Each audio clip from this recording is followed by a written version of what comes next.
Salut et bienvenue dans le chapitre d'arithmétique. Dans cette vidéo, on va parler de la congruence. Et je vais notamment te démontrer les trois propriétés de compatibilité. Alors, celle avec l'addition, la multiplication et les puissances. Parce que ce sont vraiment des démonstrations qu'on peut te demander. Et en plus de ça, elles vont nous permettre de réviser la notion de congruence.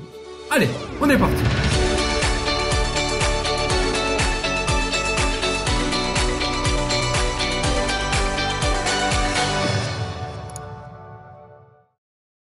Si je commence par un petit rappel, on avait vu que la base de la congruence, c'est ces trois propriétés.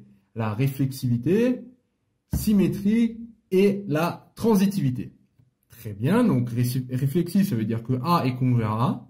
Symétrique, si A est congru à B, alors B est congru à A. Et finalement, transitivité, c'est A congru à B et B congru à C, alors...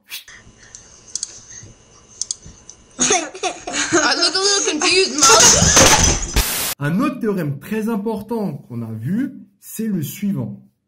Écrire A congru à B modulo n est équivalent à A moins B congru à 0 modulo n. Alors si je précise pas tout le temps le modulo, c'est qu'on travaille toujours avec le même.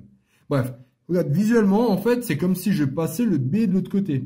Donc je fais A moins B, B moins B, B moins B, ça fait bien 0. Donc ça, c'est un théorème très important.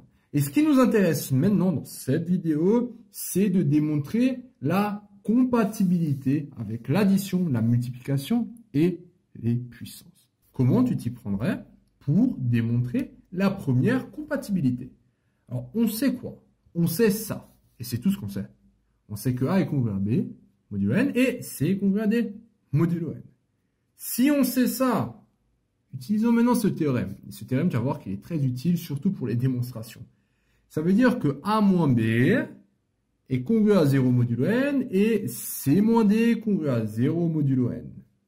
Bon, alors je réécris ça là. Ça, c'est ce que je sais et c'est équivalent. Ça veut dire écrire ça ou écrire ça, c'est la même chose. Et je t'avais dit aussi que si j'ai un nombre congru à 0 modulo n, ça veut dire quoi? Allez, ça veut dire que ce sont des multiples de n. Pourquoi? Parce que A moins B, donc par la définition de la congruence, est égal à Q fois n, donc je fais la division de A moins B par n, plus un certain reste. Sauf que si lui, il est congru à lui, ça veut dire que son reste de la division euclidienne de A moins B par n est égal au reste de la division de 0 par n, la division euclidienne. Sauf que la division euclidienne de 0 par n, clairement, le reste, ça va être 0. Donc là, j'ai plus 0. Donc finalement, je me retrouve avec A moins B est égal à Q fois n. Autrement dit, A moins B, c'est un multiple de n. Si j'ai des multiples par définition, là, j'utilise justement la définition que je viens de t'expliquer. A moins B est égal à K fois N. Et C moins D est égal à K prime fois N. Bon, on en est là pour le moment. Et nous, on veut montrer la compatibilité avec l'addition. Donc, à un moment donné, quand on a cette belle formation, on a deux équations, on va tout simplement les additionner. Si j'additionne ça et ça, donc, je vais avoir ça à gauche et ça à droite. Donc, j'ai A moins B plus, l'addition elle est là, C moins D est égal à Kn plus l'addition K'N. Je vais en venir où? J'espère que tu le vois au moins un petit peu. Donc, je vais réajuster et je vais avoir A plus C moins B plus D, donc lui plus lui moins B plus D, donc j'ai le moins dans la parenthèse, est égal, et là je factorise tout simplement par n. Est-ce que tu vois là ce qu'on a? Là, on a que lui est un multiple de n. Tu vois là, j'ai n de nouveau. Ça c'est la même chose en fait. J'ai quelque chose est égal à une constante fois n. Là, j'ai bien quelque chose, donc c'est le nombre qui nous intéresse, est égal à une constante. Si tu veux, tu peux noter ça un grand C, C fois N. Donc, lui, est bien un multiple de n. Et dire que c'est un multiple de n, ça veut tout simplement dire quoi en termes de congruence? En termes de congruence, ça veut dire que A plus C moins B plus D est congru à 0 modulo n. Et par théorème, ça, c'est la même chose que ça. Donc, je l'ai passé de l'autre côté. Ça va, tu me suis? Donc, on utilise vraiment pas mal toutes ces propriétés. Alors, je suis d'accord que la première fois, c'est un peu impressionnant, mais c'est juste un jeu. Et l'idée, c'est que tout va partir de ce théorème. Tout part de ce théorème. A congru à B, équivalent à A moins B, congru à 0. Donc, on part de là, on utilise les propriétés et on revient par là pour revenir ici. La compatibilité avec la multiplication. Donc, voici le théorème, je laisse là. Donc, si A est congru à B, C est congru à D, pareil, hein, on a ces définitions.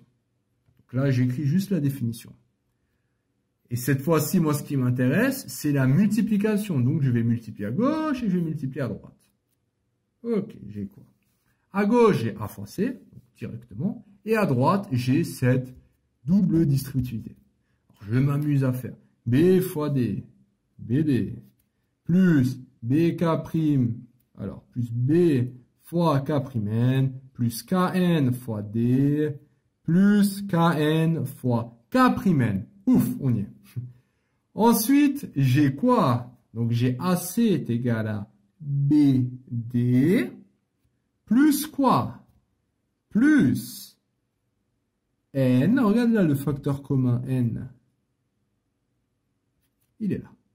Donc, plus N, facteur de BK' plus KD plus KK'N. Est-ce que tu vois où je veux en venir? La même chose qu'avant. AC du coup moins BD est égal à N fois une certaine constante que je note C. Et ça veut dire quoi? Allez, maintenant j'espère que c'est bon quand même. Ça veut dire que AC moins BD est un multiple de N. Parce que AC moins BD est égal à N fois une certaine constante. Par théorème, ça veut dire quoi? Par théorème, ça veut dire que AC, ou par théorème, disons, si on l'écrit en congruence, ça veut dire ça. Ça, c'est juste une traduction en congruence, donc il n'y a pas de théorème ici. Par contre, le théorème me dit que ça, j'ai le droit de le passer de l'autre côté, et j'obtiens ça. Si A est congru à B, alors A à la puissance K est congru à B à la puissance K. Question, alors là, peut-être que tu l'as déjà vu, comment on fait quand on veut montrer ça pour beaucoup de naturel? Allez, un bon réflexe à avoir, c'est là, allez, ouais, je sais que tu l'as dit, la récurrence, exactement. Alors, je sais ça, donc, récurrence. Pour K égale à 1, on peut le fonder à partir de, ouais bon, à partir de 1, c'est déjà juste, ou à partir de 2. Si K égale à 1, bref, A est congru à B, clairement, c'est initialisé. Ce qui est un peu plus intéressant, c'est l'hérédité. Donc, on va dire quoi? On va dire que K fixé, on fixe un K, et on suppose que AK est congru à BK modulo N, et on veut montrer quoi? On veut montrer l'étape d'après. Donc, AK plus 1 est congru à BK plus 1 modulo N. Allez, comment on fait? On sait deux choses. On sait ça par l'énoncé, et on sait ça par la supposition. Et qu'est-ce qu'on vient de voir avant? On a une compatibilité avec la multiplication. Donc, je peux les multiplier, ces deux.